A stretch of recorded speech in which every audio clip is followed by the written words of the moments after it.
Hello, everyone. This is Dan with the Spiritual Underground Podcast. As always, I'm your host, Dan Reeves. I've been in recovery for some time. I got sober in the 12 steps, and that's mostly, in case you're just first time coming along this podcast, that's most of my content has to do with 12-step recovery. But I also have these generous guests that come in from time to time, and this is a blend today, so that's also really cool. Up along this trip and offering them to me and you guys so that we can continue to file away in this category of recovery of continuing to enlarge our spiritual lives and grow spiritually. And there's just no end to that. And I didn't always know that. I thought I thought that there was like some finite amount of that. And if I reached the end, then what would I do? But that is not the case. So I got two guests. I'm gonna ask you I don't know where you're coming to me from, but it's Jonathan and Cy, and we were talking about it a minute ago. It's SIGH, just like the wonderful sound we make of contentedness when we sigh. That is cool. Is that what you go by? Is that really your name? Yeah, it's what I go by. My real You name. don't have to say it if you don't want. Yeah, I have a different four-letter name that starts with an S. That's But cool. Sai is what I Oh, go by, especially in spiritual circles and in my teaching life. Yeah. I like it. I totally dig it. That's a tradition from long ago. People adopting a new name when they're like, I think it's kind of, I don't know this to be true, but kind of like a transformation from like an old existence to Yeah. a new existence. Ram Dass, and there's one that comes to mind right off the bat. He wasn't, that was not the name of his previous life. So that's neat. Uh, how you guys doing today, and where are you coming to me from? We're from Charlottesville, Virginia. Not too far away. This really beautiful, weird town that must have been built on some ley lines or some kind of big, weird crystal pumping out energy in the cosmos. And yeah, for me, I notice I keep checking in with how am I doing right now, and I feel so like buzzy right now. Very excited to be here and sort of yeah, I'm feeling like uh capable and powerful in the moment. I was going to say, this is one of the ways I get high today, is talking, Yeah. knocking around these concepts and talking about this stuff that we talk about on podcasts like this. And this is pretty much my diet. Mm. Yeah, I love the way that you said that. I'm noticing that you're Taking that stuff frozen. in. Oh yeah. It Uh-oh, looks like y'all it got real really. still for a minute. Yeah. Uh-oh. Um, we'll see how it goes. There might be some kind of connection No, issue. there won't be. I promise. That's just a little thing that happened. Nice. I'm arriving. What am I? Oh, I am I'm a little tired and also I'm kind of a little like out of my body. I'm like wanting to be more engaged than I am, and I think that this is something I notice when things that I consider to be like extremely important are happening. Hmm. I kind of disengage a little and dissociate a little, and as a way maybe of coping or something. It's kind of that like, oh yeah, I'm totally cool. But really, like that used to express itself as anxiety, but now it kind of expresses itself as like a feeling of disengagement when actually I like desperately want to be very engaged. So yeah, that's kind of where I am right now. I venture to say that none of the three of us at one part in our life were in touch with actually the way we felt. There's a piece of me where I almost like it's like a veil or something that is like it's and even today it's like tough to see beyond it. And at times things back there clarify and I like get in touch with something back there. But like I don't hardly Yeah. remember high school. Yeah. I don't remember it. And I felt like, now looking back, I felt so out of touch with myself, like not having any idea about my feelings, if you asked me how I was feeling, there's no way I could accurately express that. It was always just fine, okay, shitty. Not where I can actually express it and feel the way that I can feel today. I'm in Louisville, Kentucky. Basically, I'm actually on the other side of the Ohio River from Louisville in southern Indiana, a little town called New Albany. So we're not too terribly far apart from one another. Mm. Your back wall really touches me too, because the house I live in, the house I grew up in, has had, and it's still got some. It had more knotty pine in it Yeah. growing up, like my family room, and it's still just right over here. It's a complete like sunroom, but it's completely knotty pine. And we moved here when I was 3 years old, so I have these memories of laying there with watching Wild Wild World of Sports on a Sunday night and Disney and that kind of Mm. stuff, eating popcorn after being out on the lake with mom and dad all day. That kind of these really cool memories I associate somehow or another with that knotty pine.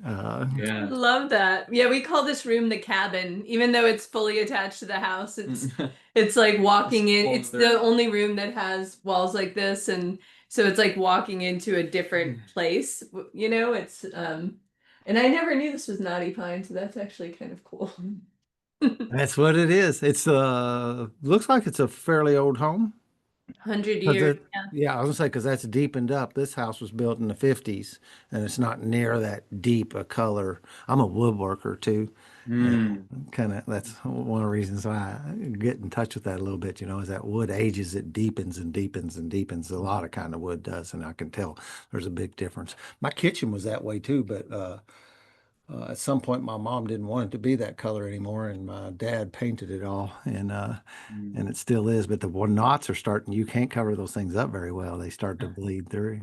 So I almost tell it with one story, and then I want to get to talking about you because when I saw the name of it, it instantly grabbed me.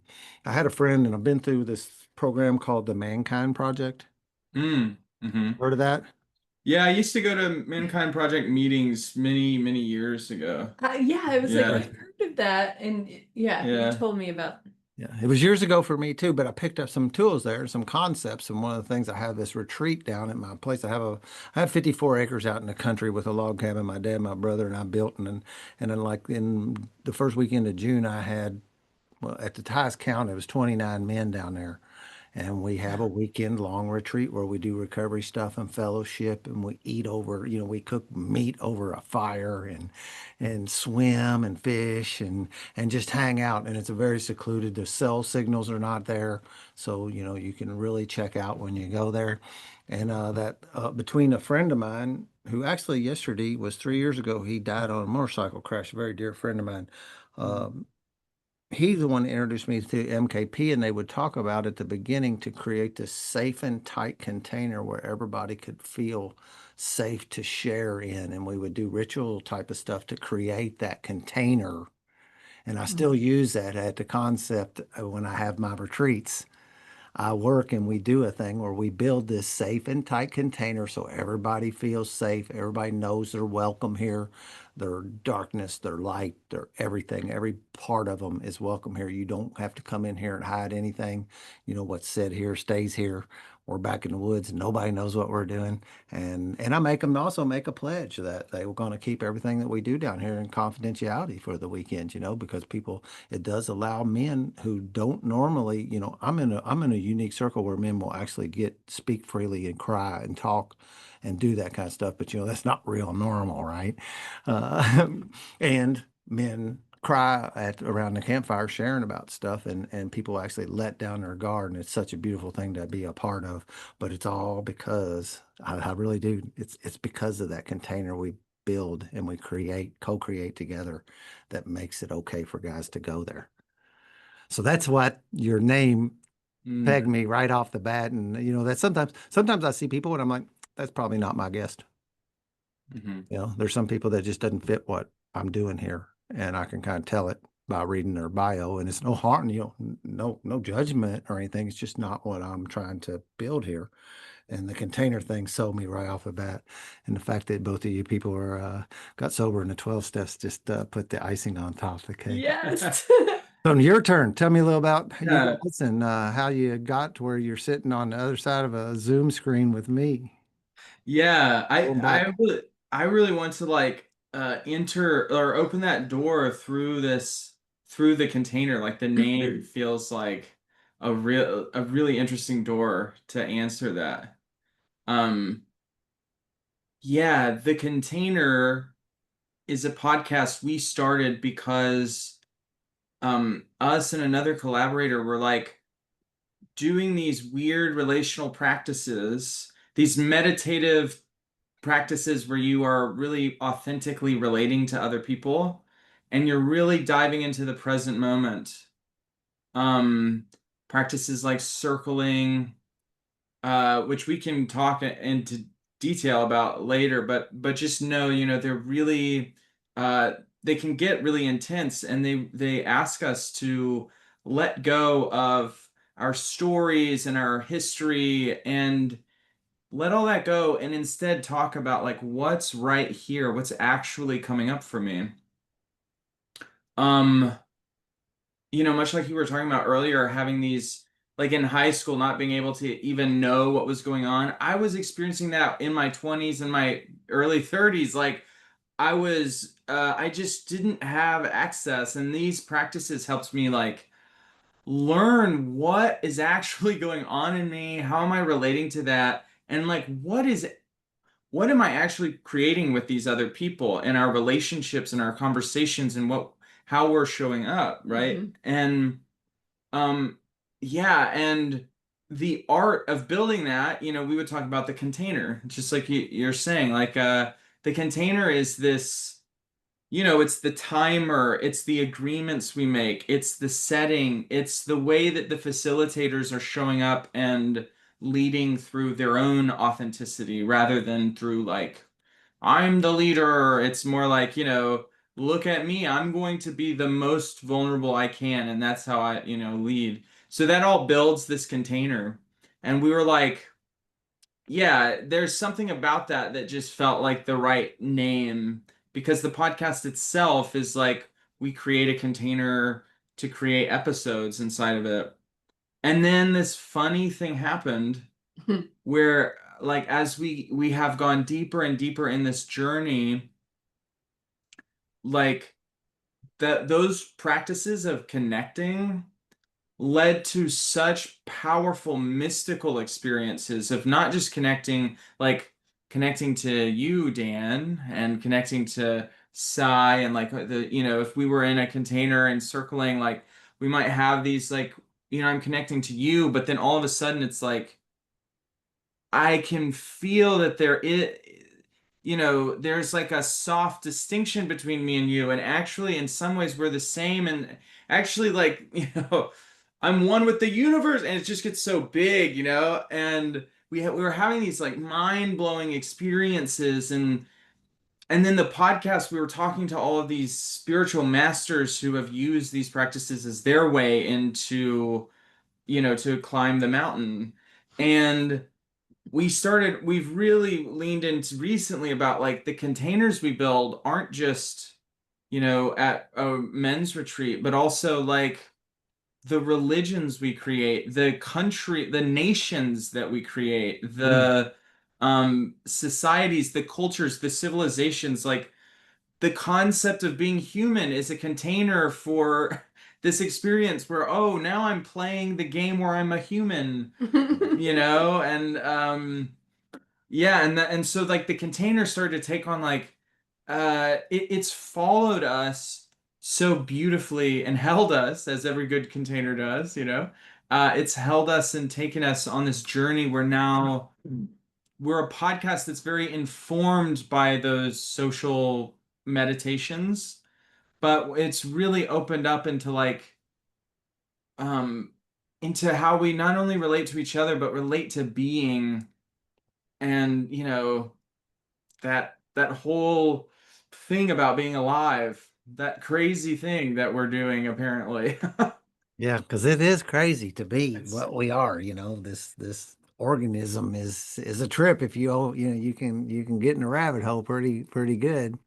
Uh, and I think it's good to have balance in both of those things because I do like to go deep at the same time, but then sometimes it's freeing just to like let it be, right? And just Mm. be. So, and I think that's maybe where we're all aiming at is that that middle ground in there where you can actually have like the best of both of that, to Yes. become, enlightened to what that means to you, Mm. and also have we call it like the childlike free spirit where I can just be a goofball if I want to too, and just let go of being like the intellectual meditator or whatever, be in the middle someplace there where I can do both of that. I don't have to be pigeonholed into something. But I do love, I've heard somebody else talk about silos in that way, and talking about, and it's kind of a negative connotation in a sense when I think about that. And when I hear it, that's what I feel like. And I guess it's also the delivery from the person who told me about it, who was talking about we're each in our own silo and we're not like looking out the window at one another. My picture of these containers is glass. I can see out of it. I'm not walled in, although I'm still protected and it holds me. My mind sees something as you were mm, talking that through, my mind is building a picture, and that's what I saw. Yeah, it has like an invisible membrane around it that is like inside of it, it is one world, and you can see everything that's happening out there too. And you can step out of it at any point. It's not like you're trapped in the container, but it's like there's a felt tangible difference between this side of the membrane and that side of the metaphorical membrane, you know? Yeah. So did you all, how long have you been where you're at now? Have you always lived in this region? Mm. Yeah, I've been here Nope. since 2010, which was the year that my daughter was born, and I moved up here from Raleigh, North Carolina. Okay. And um and then I got sober in 2014 in March 7th. So that's been, gosh, 11 and a half years. Yeah. And yeah, and then we've been doing the podcast for almost 2 years. Well, I guess in October it'll be 2 years. Yeah. Wow. Um, and then what about you? Yeah, I still don't know how I ended up here. I guess the crystal called me home. I moved here in 2022 to a beautiful piece of land that my friend had, and he was like, I had nowhere to go, and I had a dog who's Hmm. like a troublemaker style dog where I can't just move anywhere. And I was like, I had just gone through like a pretty hard breakup, and I was drinking a tremendous amount, and I was just like, I had nowhere to go. And he was like, hey, come live in my little basement apartment. And yeah, I thank God that I have a dog that made it where I couldn't just move anywhere, because I had, it felt like there were no options. It's like the dog was like the one person who still wanted to be around me all the time. So it's like I had to honor that. So me and my dog Flair uh moved down from, I was living in upstate New York for another weird unknown reason, very mysterious. And then we drove down, uh I hung out and yeah, was drinking and searching, and then yeah, circling found me, and in the circling I found Psy, and then yeah, and then there's the recovery story too. There's just, so like, yeah, I guess that's kind of how I entered into this phase of my life. Yeah, it's interesting when you kind of can look back and see, I always say I see pretty clearly in the rearview mirror. I don't really see too well out the windshield, I don't really Yeah, know what what's, is that? and I really don't try to either, but sometimes when things align, like, the importance of the fact that the dog kind of limited what your options were, actually was a funnel to bring you right where you needed to be. Mm. And but like the time, you don't know that, right? It's like this damn dog has got me pinned in, and I can't, I can only go certain places. Oh, well, cool. Look at how that worked out.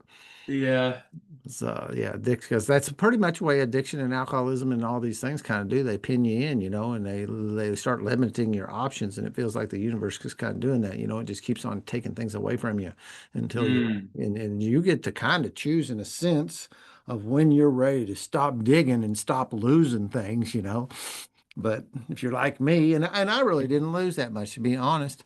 Uh, but I have that mentality of going to the bottom of the hole, and just scratching and digging and not wanting to quit and not knowing that I could.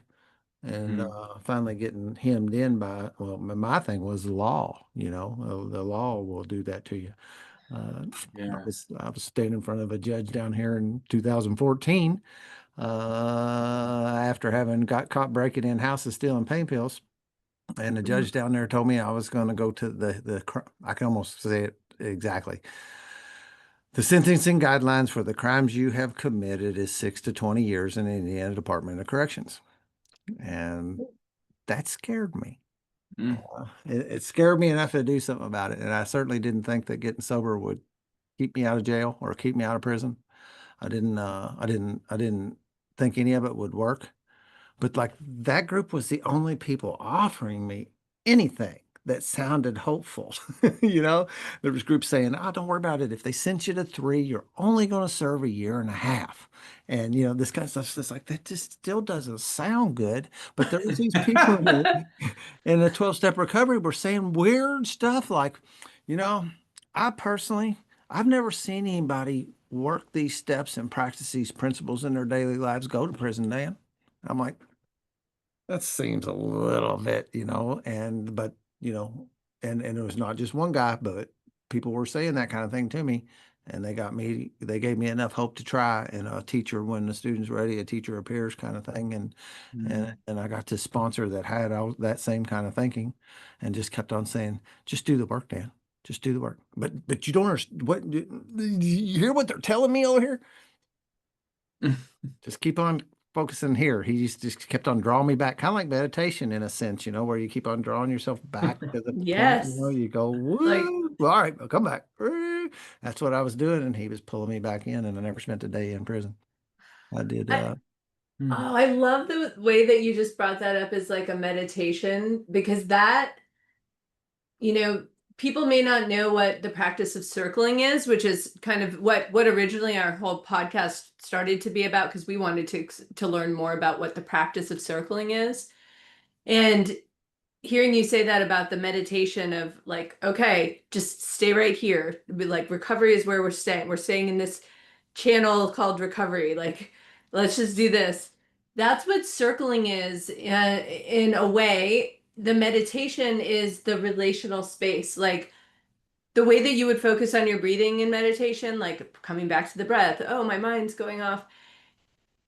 You're in a circle with people and your focus is what it is like to be here with each other. Hmm. So if you start to think about like, oh, what I was doing before I got to this place today, or I want to tell you a story about when I was a kid, like none of that is actually present. It isn't actually right here, right now. And so the meditation is just continuously returning to this moment with these people in this place, in this container. So I felt like that was the perfect Yeah. opportunity to explain this, what we have found to be a very complicated to explain practice, but we've spent a lot of time with creating the elevator speech, and yeah, that was kind of it. I was like, yeah. Yeah. Now I've heard the term before, and I don't know where. I don't know. You bump. Like I said, been doing this for 10 years, and I'm pretty like outgoing, and have had a lot of cool experiences and things that the universe has placed me in some cool places that I got to pick up some tools and pick up bits and pieces, and sometimes you like grab it like a dog in a bone, and you run off with it. And sometimes you see it and you go, hey, that's pretty cool, but I'm not, it's not for me at this moment, right? Hmm. But I like to have these things up on a shelf that I think of. Reiki is one of them. Mm. Like on a Yes. shelf for someday. It's not for today, and I know that, but Mm. it's But it's there for someday. interesting. Yeah, and I Yeah. love receiving it, and and I've had quite a bit of interaction with people who do Reiki, and have had it, have whatever you say, what had it done to me many times, and I like it. I totally do. I mean, I get it and everything, but it's just not, because people say you need to do that, and I'm like, well, not right now. I can tell. I don't. It's not for right now. Mm. It's for some later date. But circling is kind of another one of those things, but I don't really know anything about it. I've heard the terms being used. So do your best to help me Yeah, understand well, it a and little bit, or help us understand it a little more. it's funny because a lot of times we'll meet people and like, hey, we'll say, do you know what circling is? And they're like, oh yeah. And then you're like, wait a second, I don't know if you actually know what the practice of circling is, because lots of people sit in a circle and like bare their soul, or and then they're like, I think they make this story or assumption that that's what you're talking about is we're just taught, I don't know, like we're sitting in a circle and just being really real together. Yeah, or when one also is being deep. I Right. think a lot of people think of, oh, those circlers, they go sit in a room in a circle and they talk. They're really deep. And that is not what circling Right. is. So there's that. But Yeah. Jonathan, why don't you take a stab at your, All right, and my best elevator pitch. yeah. Yeah, here like this the simple one. I think the absolute simplest is it's a practice where we build connection in the present moment. Another way, it's like join me in the present and let's be here for some set amount of time. So at like a circling event, the way we would facilitate that is we begin with more traditional meditation. We might drop in and just close our eyes and sort of meditate more like you might imagine when you think of meditation. And then we might have people get up and walk around and just make eye contact and just kind of walk around the space. There's a lot of ways to kind of enter and build that container. We do opening ceremonies and just try to kind of enter this container. And eventually it's time to really do the practice. So eventually, like we've done enough exercises where we're really feeling dropped in and tuned into that relational field. And so we begin in that sacred geometry of the circle. I mean, such a beautiful formation, and it might not stay there the whole time. But in that circle, we sit down and we've made agreements to kind of welcome what comes up and to honor the impact we're making and to sort of lean into connecting solely in present moment awareness. So we're letting go of things like our personal history. Um, instead of saying like, wow, here, all these people here, I'm feeling really anxious because I have social anxiety.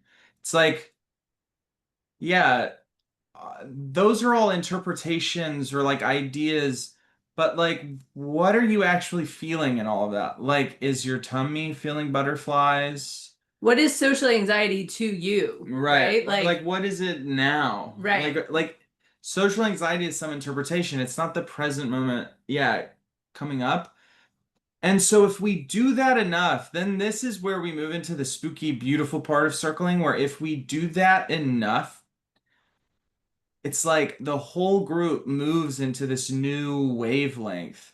And there you can do a lot more playful stuff than simply noticing. Like the other 2 nights ago, we held a circle where I was having all this pounce energy and someone else wanted to like bring it out of me. So they started running around the room and inducing me to chase them, and we were hooting and hollering, and it was so alive, and like the you could just feel the life force passing into the room and through us. And so like that's available too, but then also there were these quiet moments where people were processing like shame or feeling alone even though we were in this room of people. And um yeah, there are these dynamics once you get on the boat together. It's like no, who knows where it will go. Like the like rules of it kind of fall away and you're just in presence and you're living out presence, and it's very it's the most natural thing in the world. But But it's not like a conversation, right? right. Like it's not like a conversation you have with friends at a coffee shop, or like because you're you're dropping away. Like you may circle with someone every week for an entire year and have no idea what they do for a living Hmm. because you're not talking about what's outside of this moment here with this person. So, there's like often no reason to bring up like what your job is outside of here because you're talking about like what it feels like maybe to be stressed out about work, but you don't have to say where you work to talk about what the stress is. Like we can all relate to these basic emotional states that are very like primal, maybe even more so than like what all of the story built up on top of it is. So that's, yeah, it's like very non-linear, like someone may express that they feel shame, and then someone else might like, get frustrated that this person is ashamed. And so then they're expressing frustration, but none of the like why is really like coming in because the why Hmm. is often like kind of not relevant in a way. And probably not even real, Yeah. usually. I call it the why lie. Yeah. Yeah. Yeah, why is a funny question. It's really hard to separate yourself from these identities we build around ourselves. So, like in that environment, I would, again, well, isn't everything a practice, right? Everything is a Yes. practice, everything, and I would think that that would be. Do you have like a dedicated group that you're doing this with most of the time? It's somebody like people that have, like, it would seem that if you were bringing in new people on any kind of regular basis, you'd almost be spending time, for lack of a better term, training them Hmm. Yes. and then Oh, actually it's that doing is, what you're trying to whew. do. Man, Dan, let me tell you, we have had such a 2.5 year journey with what is training circling and like how much time does it really take and what, can we create the perfect sheet of paper that someone could read and see now they can circle. And what we've determined and more recently is that the deeper level to which we can surrender to the unfoldment of like we give very little instruction and we just trust that the group is going to unfold Hmm. without policing, like the less, Huh? almost like the less we, like Jonathan said, we have 4 agreements that we hold for the space that we're very clear with in the beginning. And there are a core group of people who come every time. So there's like a nice kind of, They're modeling and demonstrating. Yeah. but we've learned that the more surrendered we can be to the natural unfoldment of like, okay, we set these terms and people are going to break the terms. Like they're going to do it different than what we consider the right way or, That's what people do. Yeah. right. And so like how can we artfully like keep them in the space? How can we as a group like artfully kind of like guide back to the present moment? Um, Not by saying like, oh, actually that's not present, but Yeah. by like really being with this person here right now. It's yeah, it's like this art form that has developed over Yeah. Yeah. time, with lots of mistakes along the way that And have been very challenging to deal with. But How did you all get turned on to it? um, we found it at a friend. There was a person offering it at the local library Really? and we started attending and then we became really good friends with that person and then we all three started doing the group together and then Jonathan and I were like we don't quite have enough money to go get like trained by a professional circling. There's like several institutes around the world that train Hmm.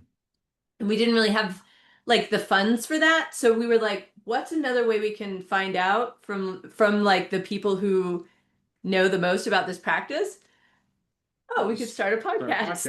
podcast. And that was, yeah, that was like how the container was born, really, originally. Yeah, it's like free. How do we get it for free? And then our payment back to the community is to share that through a podcast. So it's like Right. kind of, yeah. And that was how it was really born. And Huh. yeah, it's interesting. The first event I went to, I misunderstood the flyer.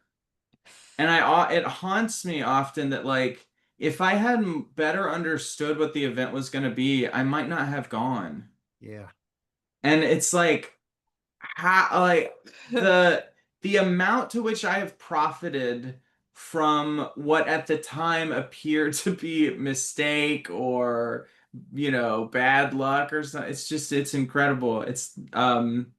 Yeah, the first event, they were like, I mean, I still am really into the occult, but at the time, I was like trying to pursue that more, and there were like moon phases on the poster, and I thought it was some kind of like witchy thing or something, Mm. and it was like, yeah, it was not that really. I mean, there's nothing now that I consider more magical and witchy than circling, but it's like not what I was expecting. Um, and then I got hooked and kept going, and then yeah, it's that's so And spooky to me to think about. something that's coming up for Hmm. me right now too is that something that really turned me on about this practice when I first started it was that like every single time I did it, I was making all of these connections to AA, to what I had Mm. learned in the 12-step Yeah. program. I was like, wait, this is just like that. Um, uh, like turning things over relates to our primary agreement of welcoming everything. Like that, like you're welcoming everything, even the things that hurt like hell. Like that is, we're welcoming whatever arises. Assuming positive intent. That one I can't think right in this moment, like what step or what uh, you know, slogan that relates to an AA, but keeping things simple. Like simplicity is another huge part of circling. Mm. Um, Owning your experience, like the experience you are having is yours. It is not other people's responsibility. How you feel is your responsibility. Like Yeah. that was something I really learned in the 12 steps and kept seeing it reflected back in this practice. Hmm. Um, Honoring impact is the other one, and one of our other agreements, which is I don't know how, but they just it's so correlated with the 12-step process. Yeah, Yeah. that's what I find doing this podcast when people guests come and they have some other modality, that they're using to, and they're trying to, they're doing exactly what I'm doing. I've found something that works for me and I am offering it to you. I'm not forcing it on you. You don't have to. I'm Hmm. just saying, here, this works for me. And if you would like to try it, I would help you do that. Yeah. But a lot of times that gets to be, and that's changed my ideas about what like the door knockers and the Jehovah Witnesses and stuff. I used to think they were coming and forcing their stuff on me. They're not. They're doing no different than I'm doing here. They just found something that's working for them and they're trying to help, Right. maybe, and I'll say this, if Exactly. this Yeah. podcast helps one person, it was a victory, Mm. and if they're knocking on 1,000 doors today and they touch one person in a Yeah. positive way, it's a win, right? And but I used to think different about that. And I see all these people use these modalities, and I do exactly the same things as what you were saying. I'm like, that's right in this groove.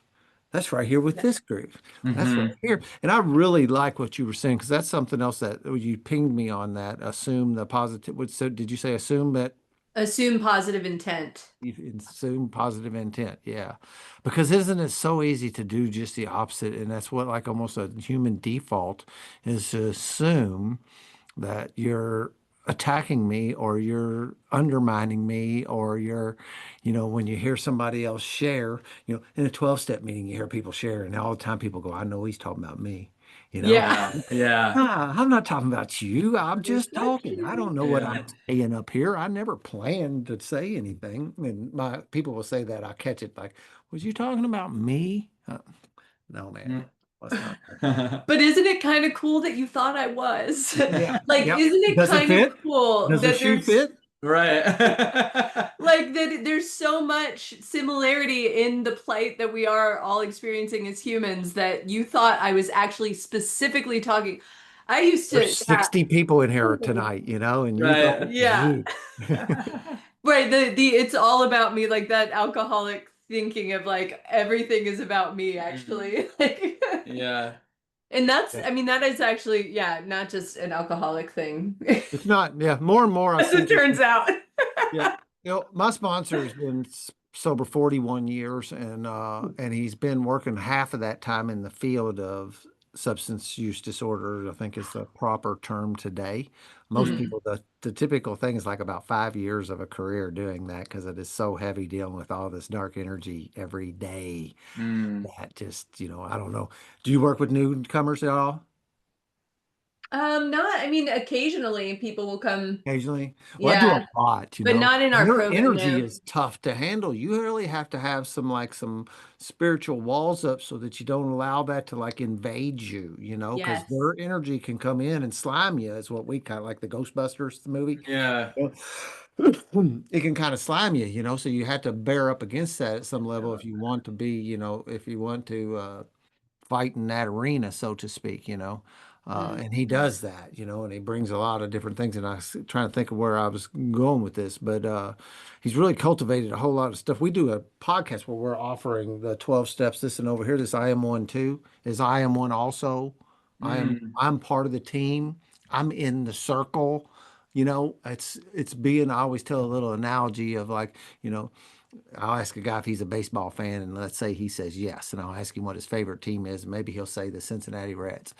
And I'll say, okay, what happens if the Chicago Cubs invited you to come sit on the bench for a ball game? Whose uniform would you wear?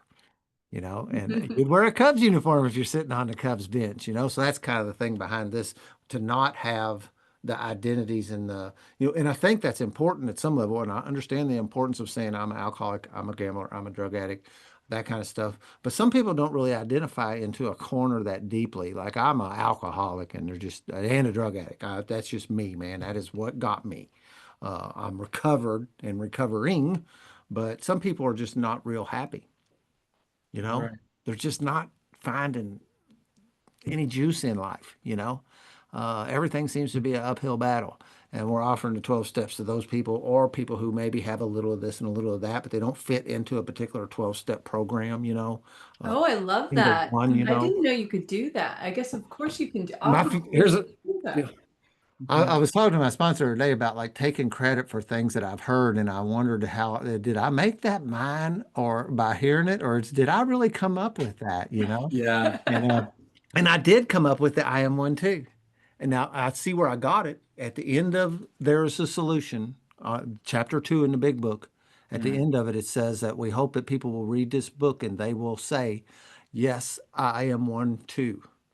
Mm. That they're identifying that this problem is their problem too. So therefore, if you can't identify the problem, you can't solve it, right? There's no way Mhm. to solve a problem that you don't know what it is.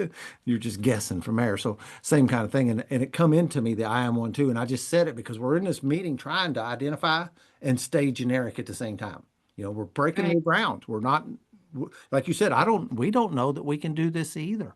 But people right. came and they come and sit with us, and they're still doing it some 6 years later, 6, 7 years later. We still have these meetings here in Louisville in the area. Some of them are Zoom. There's a ladies' night Zoom that's got a lot of traction, and there's a Sunday meeting at a church over in Louisville in Middletown that's got a lot of traction of just come one, come all. Not Mm-hmm. this, no singleness of purpose kind of stuff. And and one where I was circling back to is that at some point I said, you said I didn't know we could do that or you could do that. I like one of the things I said there because people would ask, can we do that here? Can we, is that okay here? And I always said there are no rules and we're going to break them all. And I love but to that. offer that to people, and that's this picking up these different tools and these parallels of back to circling back to these guests coming and me seeing that, it seems these tools are thousands of years old at some level. But Hmm. we uh, we had to start over and learn them from scratch, right? Every human experience, you don't like you do get to build on the past at some level. At some point, you become like open to like, oh, I like that. I'm going to incorporate that in my life. Oh, I like what that is. I'm going to maybe see if I can incorporate that into my life. But we all start off into this like, from a blank slate. I don't know if that makes any sense, but these teachings, there's biblical stuff that makes sense. There's stuff out of what is it? I always mess it up. The Vita, Bhagavad Gita. Bhagavad Gita. There you go. I That's hang up well on certain words. Like I'm a burglar and I can't say burglary. done. Uh, some people can't say anonymity, like in the 12 Oh, step that's a meetings tough when we one. read it. Yeah. And I always hang up on that book. I'm also a yoga teacher. I went to yoga teacher training in 2019, and that was another one of those doors that opened, and in the curriculum was the reading that book and Oh doing yeah. some work around it, So, but those stories and the teachings are thousands of years old, and ultimately, Bill Wilson, just for instance, I'm kind of a one-trick pony at some level. I'm not, but that's my focal point. Was able to package that in a way that alcoholics could hear it, you know. Right. Mhm. And my other guests are packing it in a way that their audience, there's people that can hear them. It's like certain people speak on a frequency. I've got a really close AA speaker that I like real well. I've been listening to him for 12, 14, 15 years, maybe even before I got sober. Some people had turned me on to him, and he speaks in my frequency. And through this medium, we became friends. And he So called cool. me up yesterday, and I see his name on my phone. I'm coming up out of I was down at my property all weekend, and I'm coming up a hill where you get cell signal. And as soon as I got to the peak of the hill, I looked down, and this gentleman is calling me on the phone, asking me for help. I'm like, Woo! he thanks me for it, and I'm like, Scott, there's as much as you've done for me over the years of listening to you.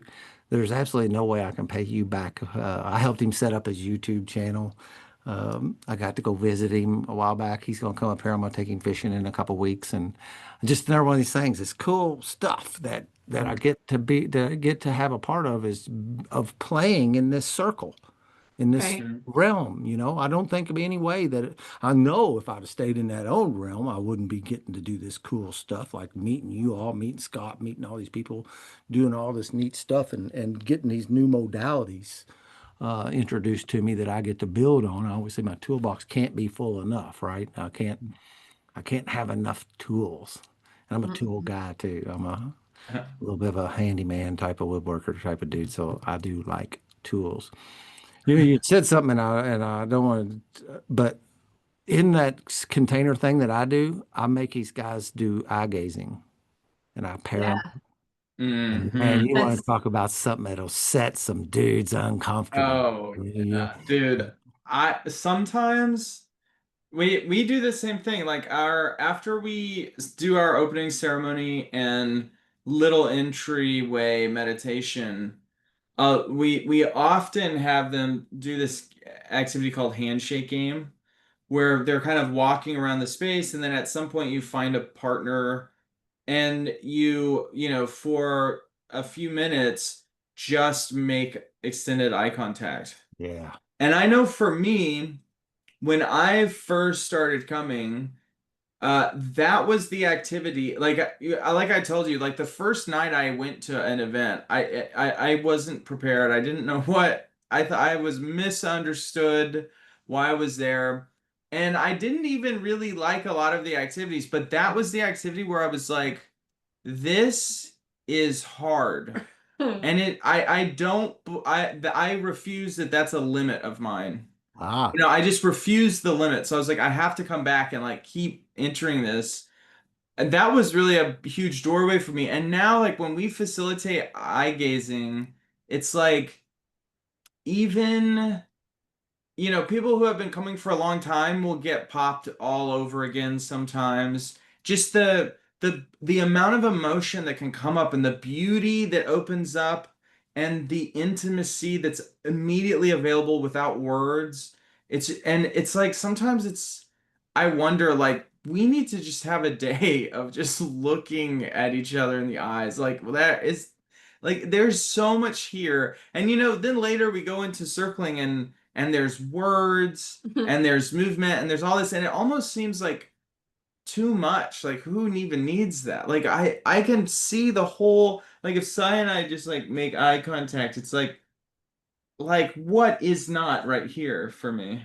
amen. It's crazy the Yeah, power. I encourage people that are with their partners. I don't know if there's any more intimate thing to do than just to sit and gaze deeply into one another's eyes for an extended amount of time. I mean, you want to improve your relationship, uh, that will just do sit it. there and do that, man. Set a timer for 5 minutes, and that And then These guys think they're doing it for 20 and 30, you know, they Right. and I'm not letting them Right. on how long we're doing it or anything.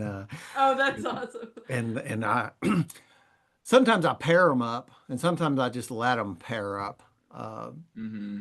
and what I would like to, you tripped me out. What I would like to do is just show up on Friday. We kind of do from Friday to noon to Sunday to noon and Hmm. just spend the whole weekend eye gazing. Just Yeah. pair them up. Who haven't you spent time with? All right, you two. Hmm. It's just so cool. I learned it. They had us do it. My first exposure to it was in yoga teacher training. Hmm. They had us do it before extended mirror. We spent hours one day. And you spent some time with everybody in the class. There was like 16, I think 15, 16 people in the class. And you spent some time with each and every one of them. It took some time. And then I bet everybody's like so just like it's just so connected now. Yeah. And it Those stayed that way too. So I'll try to do this story as quick as I can. In 1991, I went to work for an engineering firm here in Louisville. I worked there to 2019, 28 years. 24 of those years, I was a drunk alcoholic, drug addict. I got sober for 4 years and they laid me off in 2019. My heart wasn't in it, and I saw that, the rearview mirror thing, as much of a shock to my system that it was, I knew that this was the right thing for me. And they gave me a soft landing and a nice severance package and all this kind of stuff. And this whole nother career rolled out where I'm running around doing small job handyman stuff for people and servicing my community and meeting all kinds of cool people again, which I thought I was going to be going to these people's houses that were going to be mad because their stuff ain't working. That's not what my experience was. And I made friends with these people that are my clients, and I tell them my story. They'll ask me a question, and it's just like that's the recovery is pretty much the answer to all my questions that people ask me about. How did you get into this? How did you find da da da da da? And I'll just like, okay, here we go again. We're gonna tell Dan's story again, and do that, and. And then I also have this wood shop in the backyard, which is what I like to do, like from a craft standpoint, the craftsmanship of it. I do some custom woodwork, and the handyman jobs would land me woodworking jobs. I'd say, I'm here to fix your faucet, but what I really like to do is this. And oh, really? We want a cabinet built. We want a hutch built. And it would roll into that. Well, my job called me back. And so the weekend I got laid off was the weekend of my yoga teacher training test. And in a way, I thought, well, is that what I'm supposed to be doing? Is this what this is for? It's Ooh, awful yeah. hard to make a living being a yoga teacher, though. That's not really a career for most people. Uh, and I was working so hard that I didn't want to go to yoga. And I kept my practice, tried to go. COVID hit at the same time, so the studio shut down. But I'd had a pretty decent home practice, and I was trying to keep it up, and it just faded away. And in March of this year, that company called me back and asked me if I'd come back on a part-time basis and made me an unbelievable offer in March, which has allowed me to get back into the yoga studio again. So now I'm back doing this hot, I call it kick your ass yoga. It's hot, active, like high intensity yoga. It's not, I still like the slow stuff too, but I really like that work when I'm done. And like my mat is just one giant puddle of sweat. And I'm soaking Yeah. wet like I've been swimming. And this particular studio they keep these lavender towels in the refrigerator and they give it to you at Ooh. the end. And you lay that over your face. Uh, but to watch that stuff roll out like that, and then the yoga thing was another thing I've introduced to in the retreats, is another tool in the toolbox. And so now I'm like about 8 weeks or so, 10 weeks back into a yoga practice. I've never felt better in my life. I'm like the dopamine hit is just great. And I know it for what it is, and it won't stay there. You got to work harder and harder to keep it, kind of like doing more and more dope to keep that too, except for this is not bad. There's Good for you, yeah. I can do this. I just got to be careful that I'm not like missing work because I'm going to yoga. But it is really cool. They've offered me this part-time position. It's fill in the blanks, man. And I don't, I'm off. I have every weekend's a 4-day weekend now. And if I want to go handyman for people, I do. And I have a certain amount of clients I'm still trying to service. They'll call me up and I tell them I'll be there right after yoga on Monday morning, not before. And things just roll out. It just, I don't know. I just keep on being amazed at the miracles of doing this stuff, what it's providing me from taking these actions that I didn't ever think would work or do what they did, and I really, it's hard to take credit for any of it in a sense, it's just happened. Mm-hmm. Yeah. I just happen to be standing in the right place at the right time doing that. Yeah. Yeah. How do you all keep the lights on? Yeah, that's a good question. Because I know like this, when you involve yourself into like this, I don't make any money doing this podcast. Yeah. I don't even try to. I don't really want to. That's not my Uh-huh. purpose here. Uh, now if that had come up, would I turn it away? I'm not in the habit of turning away gifts that the universe are handing me either, right? Yeah, yeah, Uh, yeah. I don't want to clog up that flow. But like Yeah. 12-step work, it's a lot of energy that does nothing to keep the car insurance paid up or that. Mm, So mhm. spiritual work doesn't generally keep the lights Yeah. on. It's like, um, yeah, you really have to get good at money finding spells or something in your spiritual work. That's the trick. The yeah, I'm an arts and culture writer.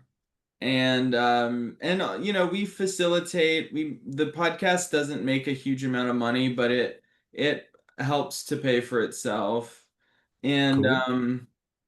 yeah, it, like, the energy exchange with the universe is working right now, and there's like, yeah, it's enough or something like that part of it. Yeah. Things get covered. Things end up working out. Yeah, exactly. Yeah, really, that is and it sounds similar, very similar to like the story you're telling, which is, one door closes and then you think it's like this really intense ending, but it actually creates all this space for this other door to open. Mm-hmm. Like with the hand, with doing the work for your community when you get laid off, like this other thing opened up and that actually turns out to be much more meaningful and I've been a middle school teacher for the last 7 years, and I am in this like moment of shifting careers and not quite knowing what I'm shifting toward, and hoping that the door that has closed like is actually like creating space for this other big thing to open up, and I'm really in a state of like faith right now of that is Yeah. what will happen. So that is what has been paying the bills, and now it's like I don't know, and I am like in a practice of becoming really comfortable with the I don't know, with the uncertainty, and I Mm. have a really true belief that is what will lead to the next. Well, Yeah. it's another one of those things, and you just used the word faith. Again, some of these words get these Western meanings in them, right? Yeah. And it gets to be, whether somebody really understands what I'm talking about or not, right? Yeah. Kind of like when you were saying circling, do they really, And again, maybe circling is completely different to them, and they're not wrong. They're just not doing what Right. you're doing. Totally, Uh, totally. and but to get to this point, I've like said this, and this has happened, is the evidence piled up has just kept piling up to the point that I can have faith that Right. I don't have to worry, but there were times that I would go to bed on Sunday night without a single job this week. I mean, I don't have anything on the books this week, and I'm putting my head on the pillow trying to go, okay, I'm gonna trust that the things are gonna work out, and it would always do so. It may Oh be yeah. maybe might be really good one week and not so good another, and so to begin to like understand that's actually to rely on that and depend on that it's going to work out is an art form in itself. And It is such, to yeah, say, Mhm. hey, you know what? It's letting it go. It's okay. What do turning you it over. turning it over? Yeah, and then watching it work out. When I took that when I went, I was making a lot of money back then. I've Mhm. been working, you work at any place 28 years in like an engineering kind of thing, and you get incremental increases on a year to year to year. Your salary Right. builds up pretty decent. And, Yeah. but I wasn't making near that handymaning, but I didn't see my lifestyle change at all. I was still Thank getting you. to play Yes. and do the stuff that I was doing. And that was a lesson too. It was like, first off, where was all that money going? Because I was sober for a period of time. I wasn't blowing it all on dope and booze. Mm. Uh, and and go, okay, well now I'm like making, I was making less than 50% of what I was making at one point, and I didn't really see a lifestyle change. I didn't have to downgrade anything. I didn't have to really, I still got to go play and do the stuff. And now it's turned back around again. That's, man, I feel I'm being compensated pretty well at this with this part-time deal, and it's taken all that Sunday night lay my head on the pillow off the table, right? So Mhm. now I don't. There's a security in me. There's a line in the big book. It says, "Fear of economic insecurity will leave us." It doesn't say economic security will leave you. It doesn't say that. It says the fear of it is what will leave you, and that's happened. So like I'm not worried about it anymore, Mhm. and I don't, it's just these, and who knows what next week will bring, there's always that, I don't know, do you ever lose the feeling that the other shoe might drop any moment? Really? Yeah, that's a good question. And the struggle for me around like spiritual, like the spirituality of money, that spiritual journey has always been that, or often it'll be like, I think that I've made a lot of progress, but actually I just made a lot of money. And then when the money goes away, all of a sudden, like, whoa, where's that cool guy who's not worried? Oh, he actually never existed. It was just there was money, and yeah, and so then there's like a There was like a bypassing that you thought right, was actually work being done, but it was really like, right. There's a that uh in the Gospels the really telling people to like trust, and he talks about like the birds always have enough food, like you think you can't get enough food like the birds can, and it is so like scarcity is such a myth. It's Yeah. so it's scarce. It's a mindset and it's like a it's this like archon prison of, oh, there's not enough money and you could like something bad might happen.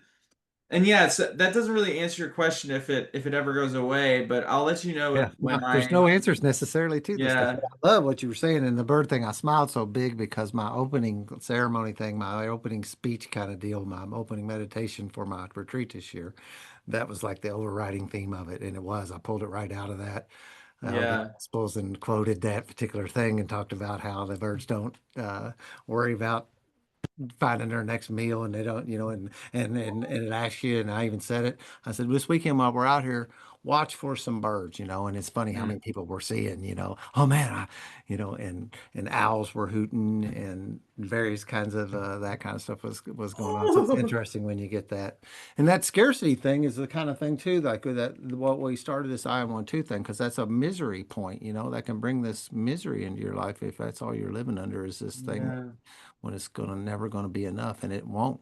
There's just never enough, sorta, if that's your mindset. Right. You gotta turn around and there's Totally. always enough. It's always enough. But it's a it's hard a rock to vibe. live under if you can't, if you've been, and I think it's been conditioned that way. I mean, you go look at these people that are like that, you could probably go walk back up their family tree and see where that came from. We get trained like Totally.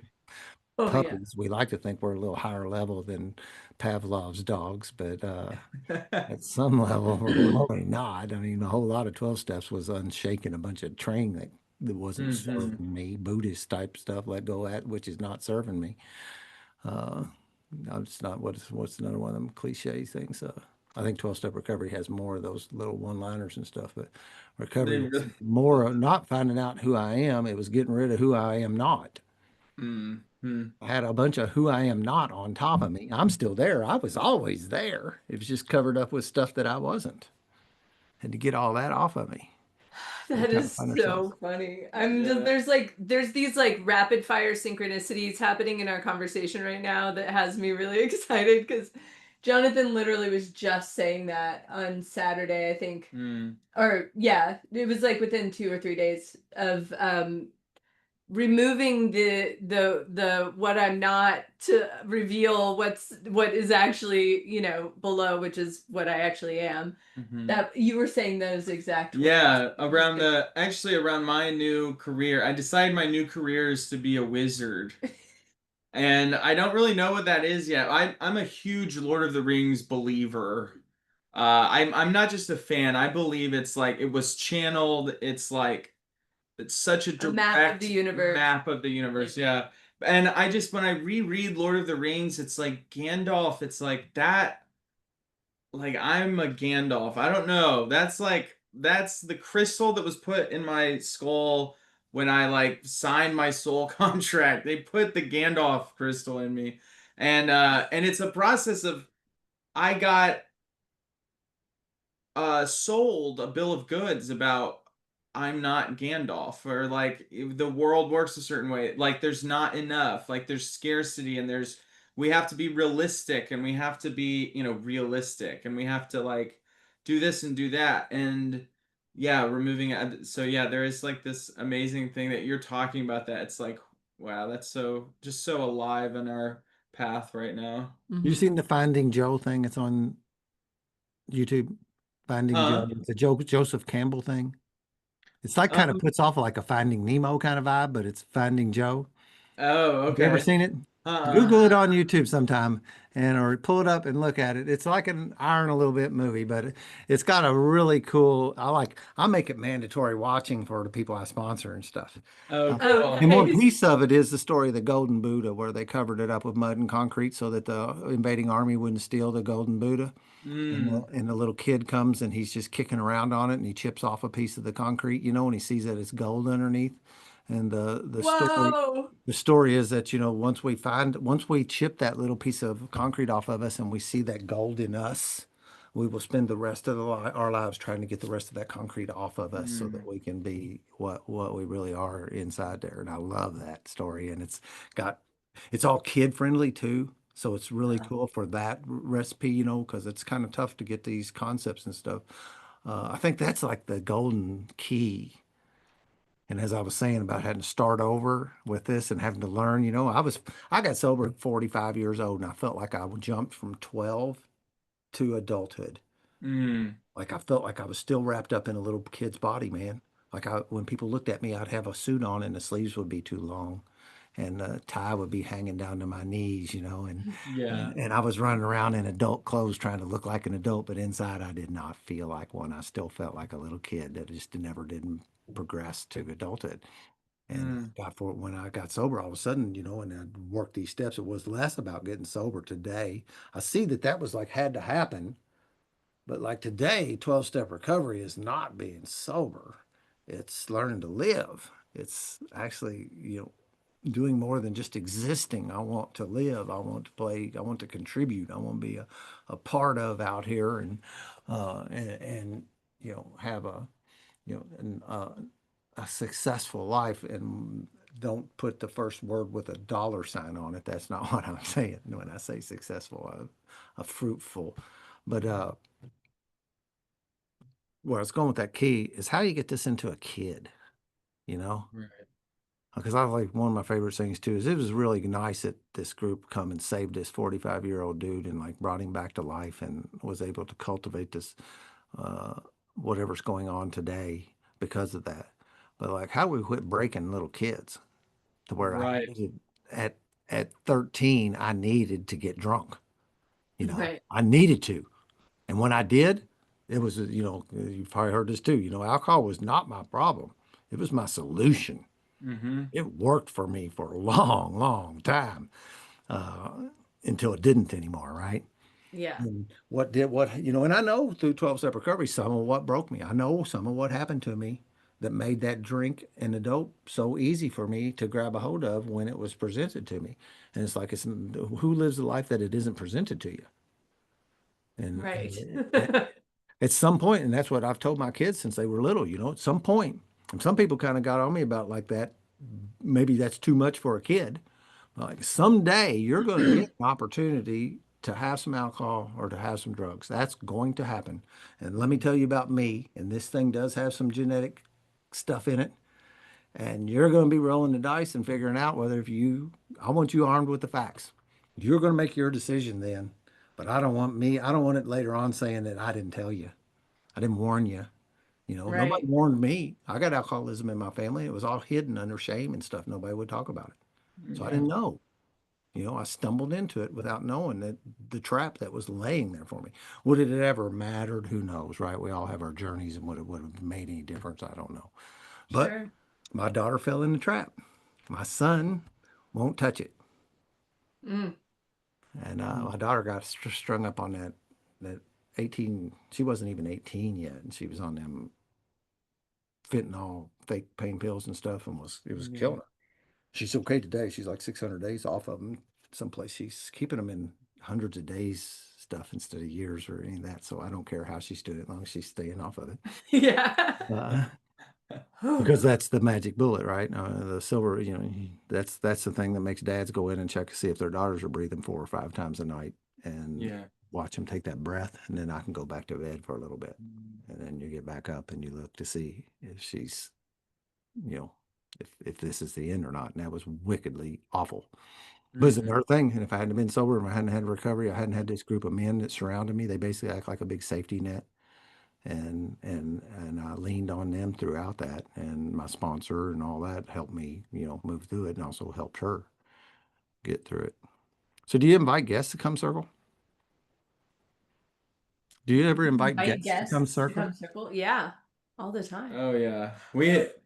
Yeah, Because you I'm are feeling now nudged. invited. You gotta come out to Charlottesville and circle with us, Dan. It's Charlottesville, Virginia. Yeah. It's probably like, I think it's like a 7-hour drive.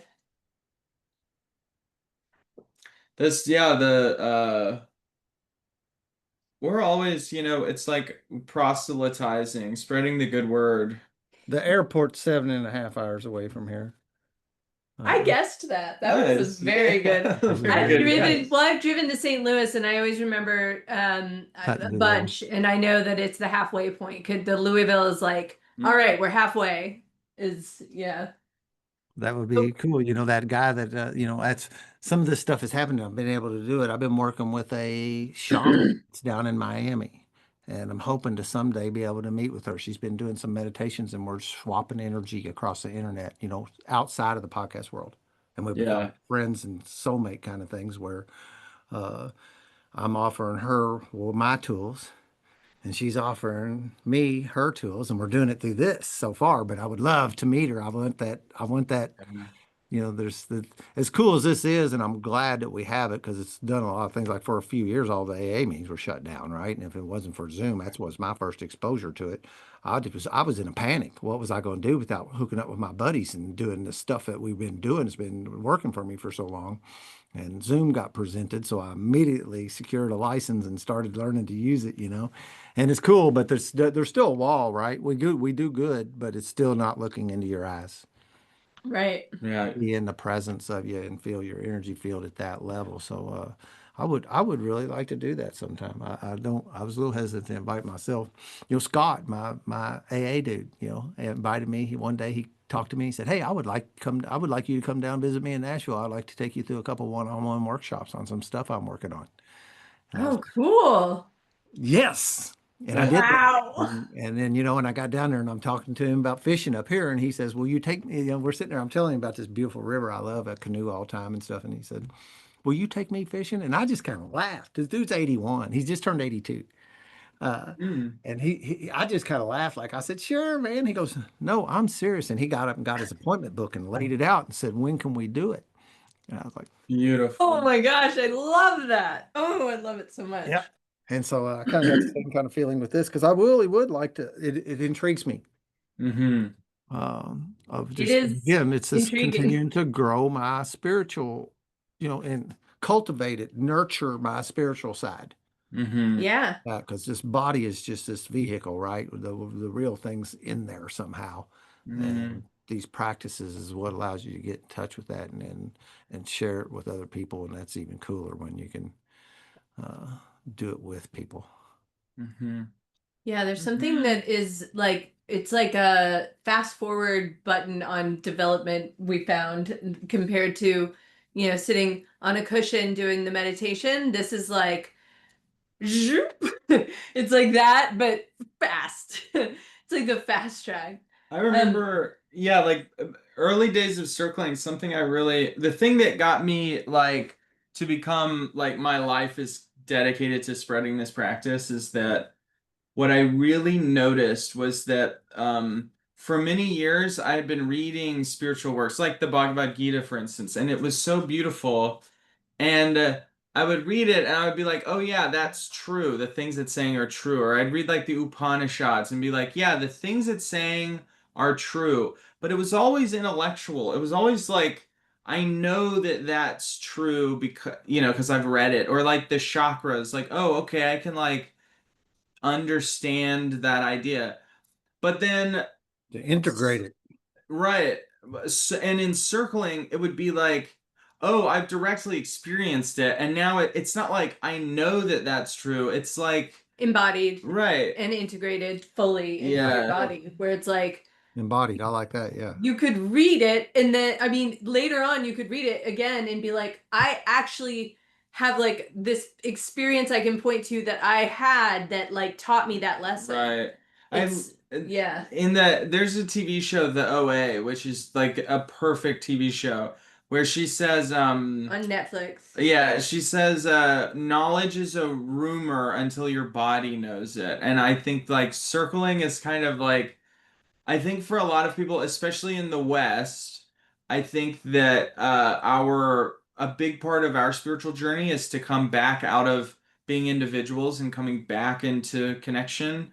Mm-hmm. And circling is like that process, and it's like it's a way of embodying, yeah, these like deep truths, and it's yeah, I don't know. It happens so fast, the accumulation of insight, both into my own psychology and my own like trauma patterns and stuff, but then also these bigger, more spiritual things too. So it's like a really, it's a very nice soup.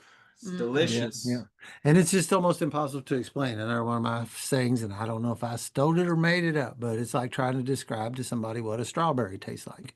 You Mm. cannot describe that. I cannot tell you and make you know what that tastes like. You have to experience that Yeah. in Mm. order to, and it may not be the first strawberry that's the good one either. You might have to go through before you get one of them strawberries. You go, oh, That's a now I strawberry. know what they were talking about. And it's experiential, right? You can't explain it. We I always kind of visualize myself. I'm constantly going, come on, follow me. Come on, come on. And these guys are hesitant. They're like, kind of, what shit are you trying to drag me? Hey, I'm not into that stuff, or whatever. And this male thing that wants to reject all that. That's mostly my home group's a men's group. That's the playground I mostly play in is with men, helping men. Mm. So it's interesting to watch him. That's some of these analogies stuff have been my attempts to try and get that through to him. Of I love it. this thing that you're missing that I have that you don't have, and you see it in me, and you want it. I can tell because that's why you're hanging out with me. Mhm. Now the trick is let's get you there, brother. Let's get you. And then the coolest thing in the world is later on, these guys come into my house and I got two opposing recliners over there. And I start sponsoring them through the 12 steps, and I'm offering them concepts that they think. And I tell them, I said, a lot of what I'm going to tell you is going to sound crazy. I know it is, man, but if you'll stick with me, you'll hear this later. You will. And I'm offering this stuff. And then later on, the icing on the cake is when they come back and they go, man, you were right, dude. I see what you mean. I know I understand now. And Ah, yeah. yes, another one. Not that it's me either. I know it ain't me, but I get to be that vessel, that instrument at periods in life. And man, that's what juices me up. We'll use that word. There's nothing fulfills me anymore than to be Mhm. able to like help scoop a guy up from the depth and get him up here where we play. Right. Uh, Need more of them. I want as many. I'll do the little thing to go back to the kid thing. I still am that little 12-year-old boy going around knocking on the door asking if you'll come out to play with me. Mm. Would you come play with me? Let's go. Come Mm. on. So I always say down at the retreat, I put out that word and I ask all you guys come play with me, and look at you all. Showed up for yourself, and you showed up for each other. You're out here to play for the weekend. That's so beautiful. It's fun. Fun. So yeah, we'll talk about that, see what we could do to schedule that. I'm all about I get pulled places nowadays. I'm being pulled out west.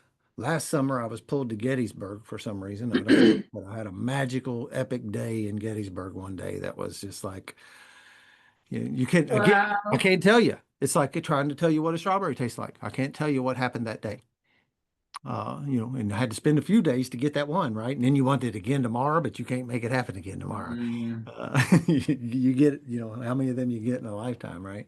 I don't know. I'm gonna try to go around and do as much as I can to experience as many as I can. So I would be seriously up for Nice. a trip to check that out. Cool. It would We would be love that. And the door is always open. And I'm happy to send some dates that we already have in the books over the next couple of months. okay. That'd be great. Yeah. Yeah.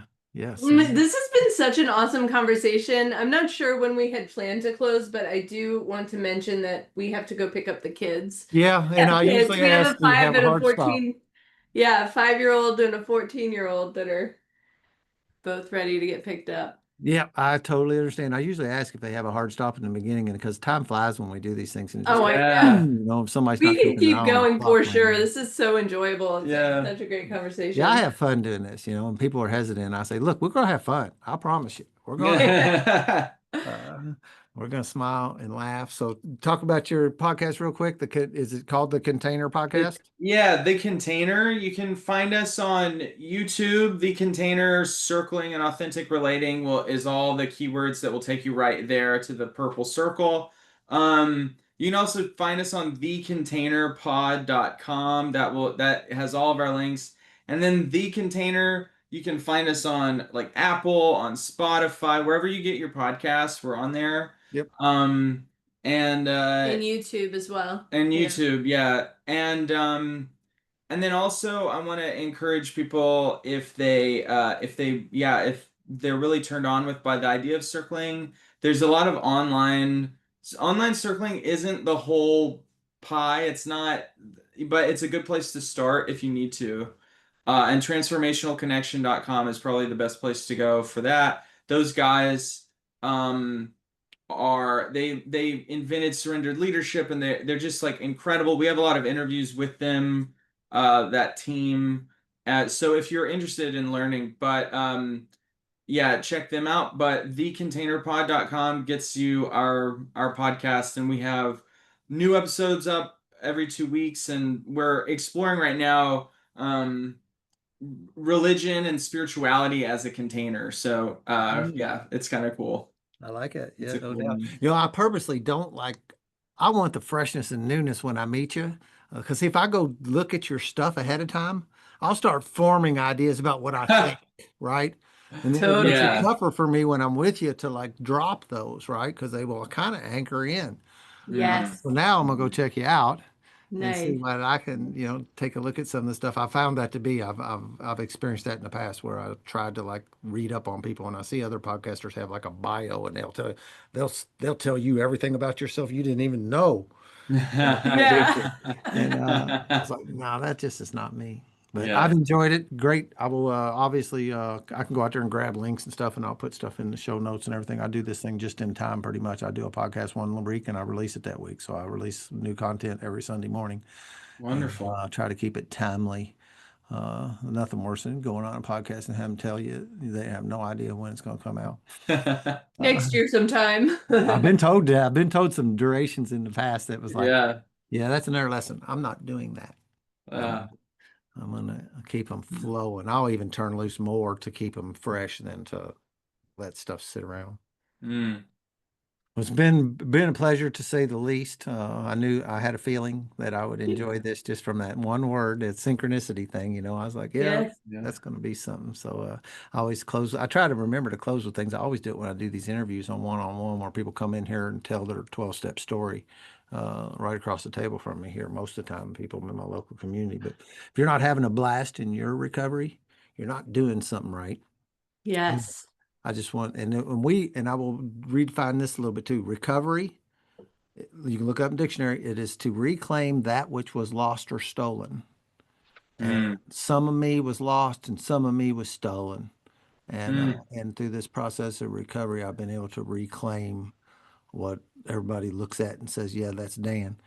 Uh, and so I just like to thank everybody out there for allowing Jonathan, Cy, and myself to participate in our recoveries in this manner today. Peace out. Amen. Fun. Yay! Thank you so much.